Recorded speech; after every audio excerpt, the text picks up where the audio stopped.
Today we're making meringue cookies, which are a delightfully crunchy, light, and airy treat. Hi there foodie friends, my name is Carly and welcome back to my channel, Adventures in Yum. We start by adding 3 large room temperature egg whites to a mixing bowl. Using either a stand mixer or a hand mixer, we whip the egg whites on a low or medium speed until they begin to get foamy. We then add a 1/4 teaspoon of cream of tartar, which is simply a type of acid. This is used to help denature the proteins of the egg whites so that they won't deflate. We then continue to whip the egg whites on a medium speed for about a minute. We then increase the speed of the mixer to a medium-high speed and whip the egg whites until they're completely foamy and have approximately quadrupled in volume. We then turn our mixer down to a low speed and begin to slowly start to incorporate 120 grams or a little less than 2/3 cup of granulated sugar.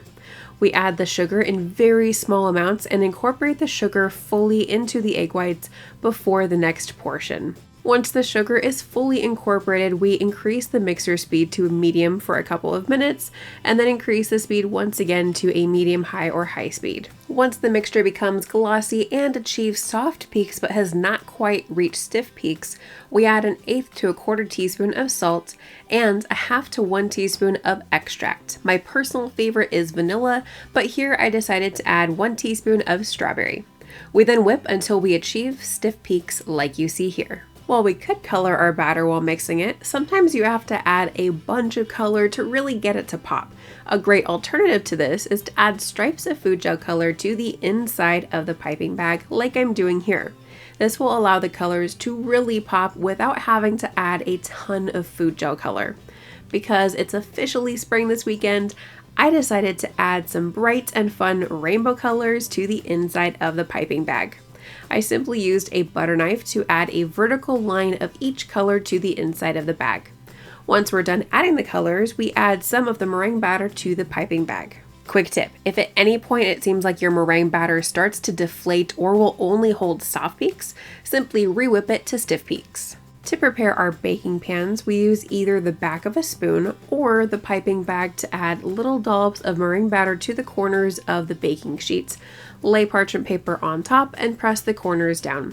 This will ensure that the parchment paper does not move while we're piping our meringue. Now we're ready to pipe. The first of the 2 techniques I'm sharing today is a simple meringue kiss. These are literally the easiest kinds of meringues to pipe. To make these, I'm using a Wilton 4B piping tip, and we hold our piping bag perpendicular to the parchment paper. Apply pressure to create a blob of meringue, stop applying pressure, and then pull up to give that pointed top. And that's all there is to it. I usually make double, triple, or even quadruple the amount of meringue batter, so that's why I'm piping them really close together. I like to maximize the space on the tray. But what's great about meringue is that you can pipe them very close together because they don't spread while baking.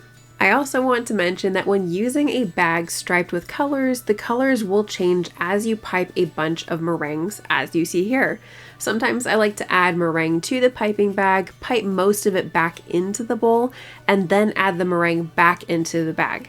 This will help pull the colors down inside of that piping bag so that all of the meringues are colorful rather than having a bunch of plain white ones. Our second shape for today is a simple rosette.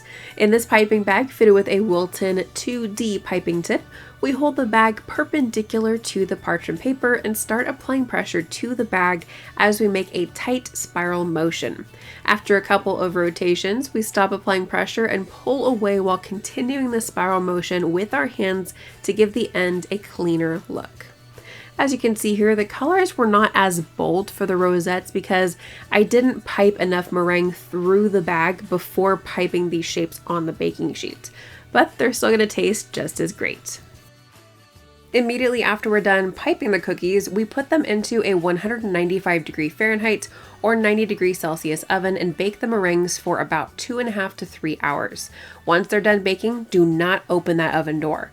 Turn off the oven and leave the meringues in the oven for at least a couple of hours, or my personal preference is actually leaving them in overnight. That way they continue to dry out and cool at the same time.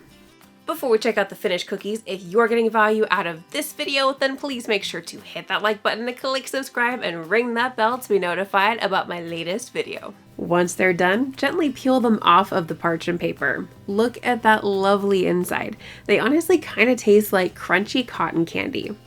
Make sure to store them in an airtight container until they are served. If it seems like they're getting a little bit sticky, just pop them back in the airtight container.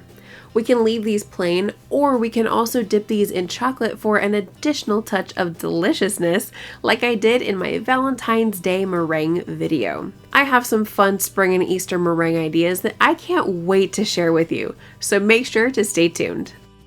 If you give these meringue cookies a try, I'd love to know, so make sure to tell me in the comments how you enjoy this recipe. If you're interested in checking out some of the products I used in this video, then please make sure to check out the video description below for their Amazon links. Thank you so much for joining me today, foodie friends. I'll see you next time for another yummy adventure. Cheers!